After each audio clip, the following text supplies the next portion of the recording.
Madhurag gold and diamonds, Madhurag building, Kannur road, Chakkarakal. കേരളത്തിലെ ആദ്യ phrenic nerve pacing വിജയകരമായി പൂർത്തീകരിച്ച കണ്ണൂർ ആസ്റ്റർ മിംസ്. അപകടത്തിൽ നട്ടെല്ലിന് ഗുരുതരമായി പരിക്കേറ്റ 4 മാസമായി വെന്റിലേറ്ററിലായിരുന്ന ചെറുവത്തൂർ സ്വദേശിക്കാണ് കേരളത്തിൽ ആദ്യമായി ഈ നൂതന ചികിത്സ നൽകിയത്. അപകടത്തിൽ നട്ടെല്ലിന് ഗുരുതരമായി പരിക്കേറ്റ 4 മാസമായി വെന്റിലേറ്ററിന്റെ സഹായത്തോടെ മാത്രം ശ്വസനം സാധ്യമായിരുന്ന വ്യക്തിക്ക് നൂതന ചികിത്സാ രീതിയായ ഫ്രെനിക് നെർവ് പേസിംഗിലൂടെ ശ്വസനശേഷി തിരിച്ചു ലഭിക്കുകയും വെന്റിലേറ്ററിൽ നിന്ന് മുക്തനാകുവാൻ സാധിക്കുകയും ചെയ്തു.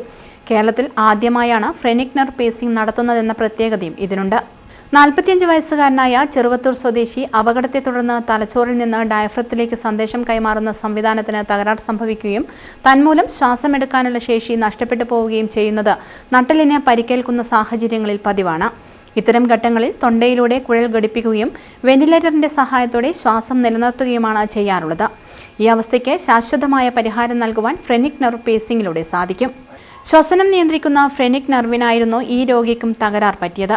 പ്രത്യേകം തയ്യാറാക്കിയ ഇമ്പൾസ് ജനറേറ്റർ തകരാർ സംഭവിച്ച ഭാഗത്ത് ശസ്ത്രക്രിയയിലൂടെ സന്നിവേശിപ്പിക്കുകയും ഈ ഇമ്പൾസ് ജനറേറ്റർ പ്രവർത്തിപ്പിച്ച് നിശ്ചിതമായ രീതിയിൽ നെർവിനെ സ്റ്റിമുലേറ്റ് ചെയ്യുന്നു.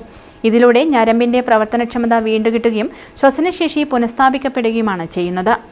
ശ്വസനശേഷി തിരിച്ചു കിട്ടിയ രോഗിയെ ഓപ്പറേഷന് ശേഷം വെന്റിലേറ്ററിൽ നിന്ന് പൂർണ്ണമായും മാറ്റി നിർത്തുവാൻ സാധിച്ചു. അതിനുള്ളൊരു നൂതന ചികിത്സാ രീതിയാണ് നമ്മൾ ശ്രമിച്ചത്. ഇവിടെ നമ്മൾ ചെയ്തത് ഫ്രെനിക് നെർവ് പേസിംഗ് എന്നൊരു ചികിത്സാ രീതിയാണ്.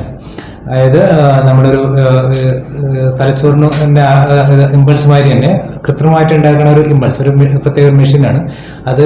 പൾസ് ജനറേറ്റർ എന്ന് പറയും. അത് നമ്മൾ ഈ ഫ്രെനിക് നെർവിലേക്ക് ഘടിപ്പിക്കുകയും അതുവഴി ഇമ്പൾസ് കൃത്യമായിട്ടുണ്ടായ ഇമ്പൾസ് ഓരോ ശ്വാസം വലിക്കുന്ന മാതിരി തന്നെ ഡയഫ്രത്തിലേക്ക് കൊടുക്കുകയും അതുവഴി ഡയഫ്രത്തിന്റെ പ്രവർത്തനം വീണ്ടും കിട്ടുകയും പേഷ്യന്റിന് സ്വന്തമായിട്ട് ശ്വാസം വലിക്കാനും പറ്റി. ഓപ്പറേഷൻ അന്ന് തന്നെ നമുക്ക് ഈ പേഷ്യന്റിനെ വെന്റിലേറ്ററിൽ വിടിയിക്കാൻ പറ്റി. ശസ്ത്രക്രിയയ്ക്ക് സീനിയർ കൺസൾട്ടന്റ് ന്യൂറോ സർജനും ഡിപ്പാർട്ട്മെന്റ് ഹെഡുമായ ഡോക്ടർ CV രമേശ് നേതൃത്വം നൽകി. അദ്ദേഹത്തോടൊപ്പം doctor Shameej Muhammad, doctor Shahid, anaesthesiology വിഭാഗം ഡോക്ടർമാരായ doctor Vandana, doctor Lavanya, head and neck surgeon doctor Sajith Babu എന്നിവരും അണിനിരന്നു. ഡോക്ടർമാരായ CV രമേശ്, ഷമീജ് മുഹമ്മദ്, ഷാഹിദ്, സുപ്രിയ രഞ്ജിത്ത് തുടങ്ങിയവർ വാർത്താസമ്മേളനത്തിൽ പങ്കെടുത്തു. News bureau, Kannur. കരുതലിന്റെ സ്നേഹസ്പർശം AKG memorial cooperative hospital, Kannur.